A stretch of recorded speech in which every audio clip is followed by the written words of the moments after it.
E usuários de drogas depredaram um ônibus e saquearam um caminhão de bebidas em ruas próximas à Cracolândia, no centro de São Paulo. Imagens registradas por moradores mostram o momento em que os dependentes químicos saqueiam um caminhão que abasteceria um mercado da região. Depois, eles correm em direção ao ônibus, cercam o veículo e começam a arremessar objetos contra as janelas para quebrar os vidros do coletivo. A ação do grupo só acaba quando policiais militares chegam para conter o ataque. Fernão, cena deplorável aí no centro de São Paulo, esse problema da Cracolândia, algo que se arrasta aí há muitos anos, em diferentes gestões, e ninguém com coragem suficiente para enfrentar esse tema sem ideologia, sem paixões, mas com a firmeza que esse tema precisa ser enfrentado. Faz parte da receita geral, né? Dessa coisa de a polícia não pode subir nos morros, as cracolândias são intocáveis, né? Você bota isso no meio de todas as cidades importantes do país, criando uma afronta aos direitos, né, de quem segue a lei. Faz parte dessa receita. Você vê que essa obsessão do Lula com o Banco Central, o que é isso também? O Banco Central é a última instituição que sobrou em pé no Brasil, né?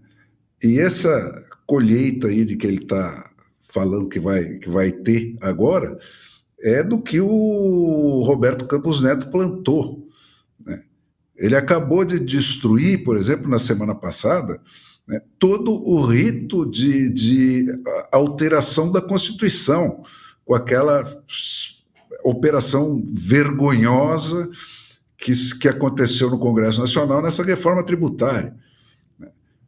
A regra para você passar uma emenda constitucional é que ela tem que passar pela Comissão de Constituição e Justiça e mais pela comissão especializada em 40 sessões, né?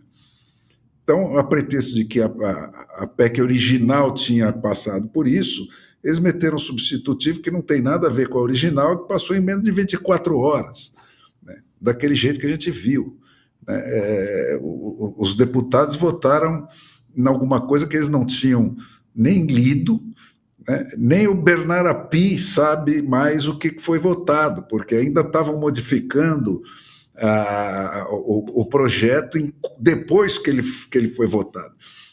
Então, tudo está destruído, e esse é o projeto do Lula. Quer dizer, não tem mais nenhuma instituição, só existe o Lula e o Alexandre de Moraes, né? Vamos ver que horas que vai sair o duelo entre os dois, mas isso aí representou o divórcio definitivo, né, daquela Câmara de Deputados do país real, né? Foi um rompimento, realmente, passando por cima das últimas normas mais sagradas do processo democrático, né?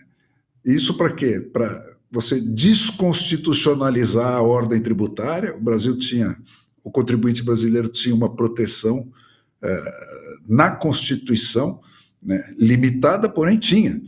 Agora não tem mais nada, nós estamos totalmente à disposição dessa turma. Oi, Paula, a gente conversa. Isso aí. Bom, e voltando a falar da CPMI do 8 de janeiro, Silvia, você tinha mencionado mais cedo alguns pedidos que estavam aí travados na comissão, e agora chegou a informação de que a CPMI aprovou um requerimento que solicita informações sobre os planos de voo das viagens feitas por Lula no dia dos atentados contra as sedes dos três poderes. E também foi aprovado o pedido de divulgação das imagens do Ministério da Justiça. Boa notícia aí para a CPMI, Silvio?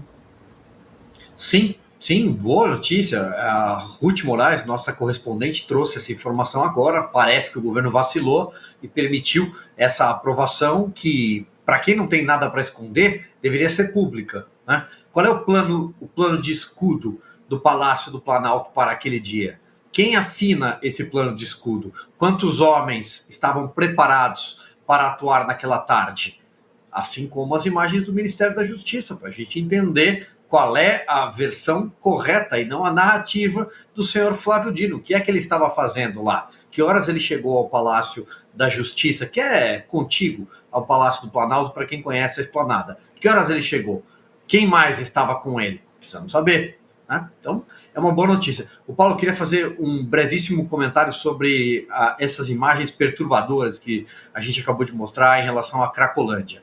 A Cracolândia em São Paulo, assim como em outras cidades metropolitanas do próprio estado de São Paulo, em Campinas tem, na Baixada Santista tem e em outras capitais, só tem uma solução e se chama internação compulsória. Enquanto não se enfrentar essa realidade, que essas pessoas elas não têm capacidade de racionar, de raciocinar, elas perderam completamente, elas não conseguem mais cuidar da própria vida. Por isso elas precisam de internação compulsória. Essa é a única saída. É claro que não é algo simples. O padre Júlio Lancelotti não vai deixar, o Guilherme Boulos não vai deixar, o PSOL vai aparecer, a Luísa Erundina, o Ministério Público não vão deixar. Mas é a única forma de salvar a vida dessas pessoas, porque elas não têm mais nenhuma capacidade de tocar a própria vida. E essa é uma situação, nessa região central de São Paulo, que se agravou quando o prefeito era o Fernando Haddad. Ele criou um programa batizado de Braços Abertos na administração municipal, em que ele acabava financiando o tráfico. Então ele dava dinheiro, R$15, R$20, para os dependentes químicos varrerem a rua. Então eles ficavam ali com a vassourinha, varrendo e ganhava dinheiro e gastava com crack. E ele também subsidiou a hospedagem naqueles cortiços nessa região central, que acabaram virando o quê? Depósitos para traficantes de drogas e zonas de prostituição. Então, isso aconteceu na gestão Fernando Haddad, por isso ampliou. Mas nenhum outro prefeito, inclusive o atual, consegue enfrentar esse problema sem internação compulsória. Todo o resto é balela.